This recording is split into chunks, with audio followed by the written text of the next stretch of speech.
اچھا، آپ نے کبھی آئینی بینچ والوں کو غور سے دیکھا ہے؟ اگر نہیں دیکھا تو ایک نظر بھر کے ضرور دیکھیے، آپ کو پتا چلے گا کہ یہ بیچارے بالکل بھی ناکارہ نہیں ہیں، کبھی نہ کوئی کام کر جاتے ہیں۔ مطلب جس طرح کھوٹا سکہ بھی کبھی نہ کبھی چل جاتا ہے، ویسے پتہ نہیں کہاں چلتا ہے، شاید اندھیرے میں چلتا ہوگا، تو اسی طرح آئینی بینچ والے بھی کبھی نہ کبھی کام کر جاتے ہیں، اور کبھی نہ کبھی یوں لگتا ہے کہ کھنڈر بتاتے ہیں کہ عمارت شاندار تھی۔ اب اپنے جمال مندوخیل صاحب کو ہی لے لیں، اب وہ بڑے ناراض ہیں شہباز سرکار سے، حالانکہ ان کی ناراضگی بنتی نہیں، لیکن بہرحال وہ ناراض ہیں۔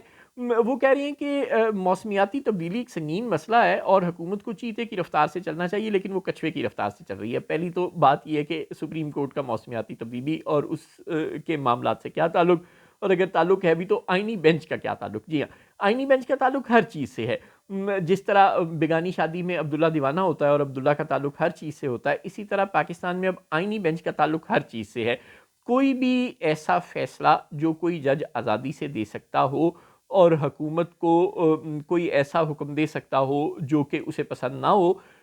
وہ اب آئینی بینچ میں جاتا ہے، تاکہ کوئی ایسا حکم نہ آ جائے سپریم کورٹ سے جو جس سے میرا بلبل ناراض ہو جائے۔ لہٰذا اب ہر مسئلہ پاکستان میں آئینی بینچ کا ہی مسئلہ ہے۔ اب آئینی بینچ کے علاوہ کوئی کیس نہیں جا سکتا جس کا تعلق کسی نہ کسی طرح اسلام آباد یا راولپنڈی کی سرکاروں سے ہو۔ چنانچہ جسٹس جمال مندوخیل صاحب موسمیاتی تبدیلی اتھارٹی کے قیام سے متعلق کیس سن رہے ہیں اپنے ساتھی ججوں کے ساتھ، اور ان کے پاس ایڈیشنل اٹارنی جنرل نے بتایا کہ جناب وہ معاملہ یہ ہے کہ چیئرمین جو ہے نا یہ موسمیاتی اتھارٹی کا، یہ تیسری مرتبہ ہم نے اشتہار دیا ہے، لیکن فائدہ کوئی نہیں ہو رہا، وہ چیئرمین نہیں مل رہا۔ تو جسٹس جمال مندوخیل نے پوچھا کہ پہلے بھی 2 اشتہار دیے، ان کا کیوں فائدہ نہیں ہوا، کیوں نہیں مل رہا؟ ان کا جی وہ شارٹ لسٹ 3 نام کیے تھے ہم نے، اور پہلے نمبر والے جو صاحب تھے امیدوار تھے ان کی دوہری شہریت نکل آئی اور باقی 2 میں پسند نہیں آئے۔ تو جسٹس صاحب کہتے ہیں آپ جس عظیم معیار کا بندہ ڈھونڈ رہے ہیں، اب ہمیں تو پتہ ہی ہے کہ عظیم معیار کیا ہے، یعنی جو تابع فرمان ہوتا ہے، اس کے لیے کچھ کمپرومائز تو کرنا پڑے گا۔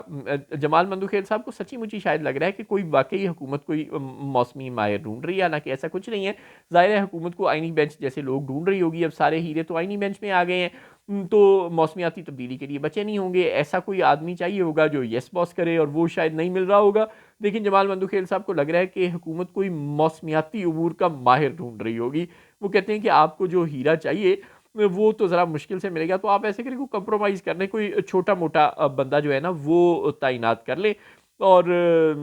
جسٹس جمال مندوخیل نے پھر حکومت پہ طنز بھی کی ہے۔ انہوں نے کہا کہ ماحولیاتی تحفظ کی ایجنسی کے جو سربراہ ہیں صوبوں میں، وہ کیسے لگتے ہیں ہم سب کو پتہ ہے۔ جسٹس حمید الدین نے اپنا غصہ نکالا، انہوں نے کہا کہ فیصل امین ممبر ہیں موسمیاتی تبدیلی کے خیبر پختونخوا سے، جو کہ وزیر اعلیٰ خیبر پختونخوا علی امین گنڈا پور کے بھائی ہیں، اور بلوچستان یونیورسٹی سے جو وائس چانسلر ہیں ان کو ممبر بنایا گیا ہے۔ اور جسٹس جمال مندوخیل بولے کہ میں بلوچستان کے جو ممبر ہیں ماحولیاتی اتھارٹی کے، ان کو بڑی اچھی طرح جانتا ہوں، ان کو تو موسمیاتی تبدیلی کے شعبے میں کوئی مہارت ہی نہیں ہے۔ میں بھی خود بھی بلوچستان کا ہوں، آپ کو پتہ ہے کہ جمال مندوخیل صاحب بلوچستان سے تعلق رکھتے ہیں، تو انہوں نے کہا کہ وہ جو وہاں سے بندہ لگایا ہے وہ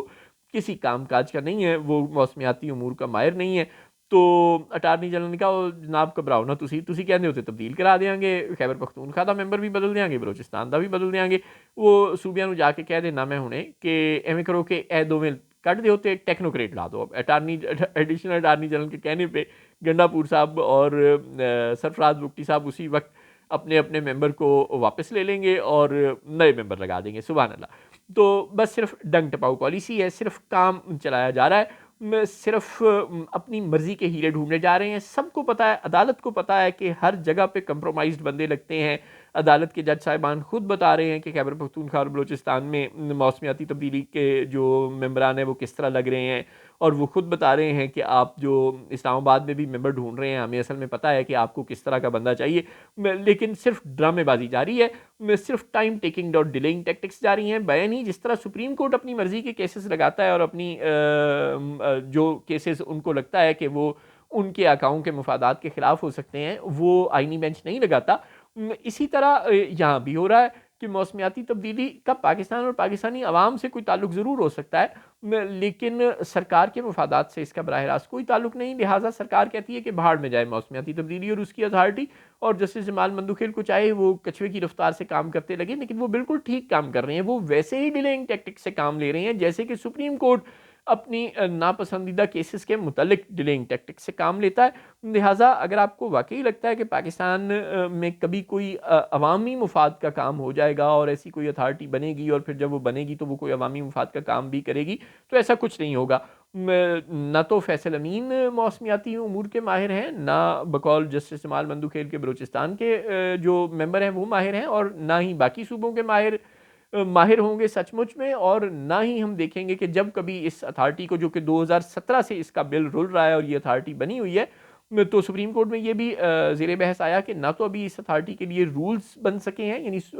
قومی اسمبلی سے اپروو ہو سکے ہیں، اور نہ ہی اس اتھارٹی کا ابھی تک چیئرمین لگ سکا ہے۔ تو جب کبھی یہ رولز بن جائیں گے اور یہ چیئرمین اپوائنٹ ہو جائے گا، تب بھی وہ صرف وہی کیا کرے گا اور کہا کرے گا جو اسے راولپنڈی اور اسلام آباد کہا کریں گے، اور وہ عوام کی فلاح و بہبود کے لیے، عوام کی بہتری کے لیے اور پاکستان کو کلائمیٹ چینج کے اثرات سے بچانے کے لیے کچھ نہیں کرے گا۔ لہٰذا آپ یہ اتھارٹیاں بنا کر صرف قوم کا پیسہ ضائع کر رہے ہیں، اور اس طرح کے کیسز کی سماعت کر کے